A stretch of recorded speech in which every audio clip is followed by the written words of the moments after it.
大家好，我是 Olive Branch Down. So a lot of you guys are probably having a lot of trouble trying to quit snacking. And that's because there is a psychological component that's very, very powerful, as well as a physical component. And I'm going to explain to you in this video a bit about both and tactics on how you can snack a little smarter and healthier.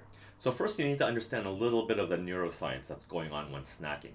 When you get a snacking urge, and it's an urge, meaning it's like a feeling that you just want to grab something and you still want to start snacking away at it, it's actually relating to your dopamine receptors in your brain. This is the part of your brain in the nucleus accumbens that actually receives pleasure sensations. And the pleasure sensation is dopamine, which is a neurotransmitter. It's a chemical that gets released when you're doing something that you're enjoying. So this reward center in your brain, this reward system, it's actually not so much about you being hungry, that's why you snack. It's more likely that you want to feel good, that's why you're snacking. So in fact, the dopamine release that's going on in your brain happens the most when you are in anticipation of the act of snacking. So it's not you're getting the most dopamine release when you're actually eating the snack. It's the act of opening the bag of chips, and that's when you get the most release. This is why it's not so much physiological as it is psychological. So what you also want to understand is how your brain works, is that it likes to balance the pleasure with the pain. It likes equilibrium.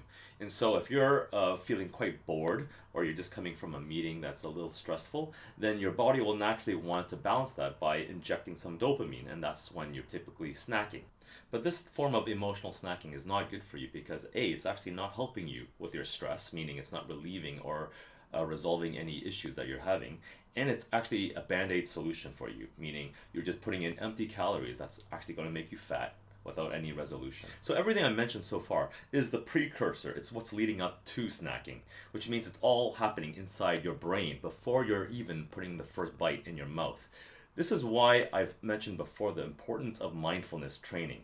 And so when you're understanding how this works, mindfulness can help you to separate the behavior or action from what's going on in your head. Okay, so here's a tactic for you guys to use whenever you get a snacking urge. And that is to sit there and pause for 1 to 2 minutes, because often after 2 minutes, that urge to snack goes away. Here's another tip for you guys if you don't know, is that if you're sleep deprived, it can actually compromise your ability to regulate your dopamine cravings.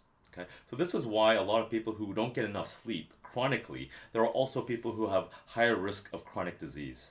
Okay, so let's assume that you really want to snack now. What kind of options do you have that's healthier? Because if we're still trying to be healthier, then you really want to limit the amount of empty calories that you're putting into your body.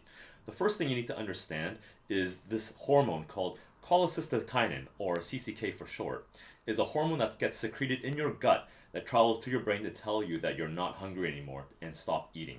There are nerve endings in your gut that actually senses food. So when you're snacking, your nerves can sense how much food and the type of food that you're eating. And when it triggers, it'll tell your brain to stop eating. Since the total number of calories still matter when you're snacking, you want to trigger CCK as soon as possible. And so you need to consider is what will trigger CCK the most when you're snacking. And that comes down to fiber.